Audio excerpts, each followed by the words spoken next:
Well, Nicole, I will walk away from today's session just filled with optimism in terms of all the hope and just optimism of what the next generation can Yes. do. Uh, Part of your book, you invite your reader to quote, be a guardian. And every chapter has such amazing advice for the way we should live our lives.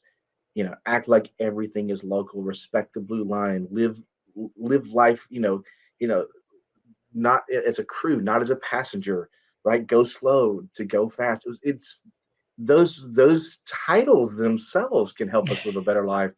I'm curious, can you talk about those ideas that can carry us forward? Yeah, I mean, and that's, that was the intention, was not to give people like this checklist of thou shalt do these Hmm. things, and then you'll help solve all the problems. It was really, I really tried to look at this way that these ways, I guess, that's what each of the chapter headings are, is these ways that we come together peacefully, successfully, and have been doing so for over 20 years on the Hmm. International Space Station, right? And that international word I think is important. That's 5 international space agencies representing 15 different countries, somehow peacefully and successfully working on this mission. And we're doing it on a mechanical life support system, right? This place in space that we've built to mimic what Earth does for us naturally, that was put so perfectly here for us.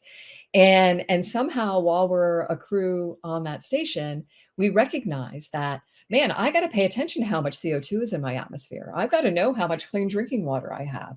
I've got to be aware of the integrity of my thin metal hull and the health and well-being of all my crewmates, because those are things that my survival depends on. And then Hmm. once those things are in place, we can thrive. And that's, that is the underlying message. All those ways are just how we're living as crewmates on a space station. And I think, I understand it's order of magnitude, many orders of magnitude when you talk about, 7 people on a station and 7+ billion here on a planet. But I think the rules of engagement still apply.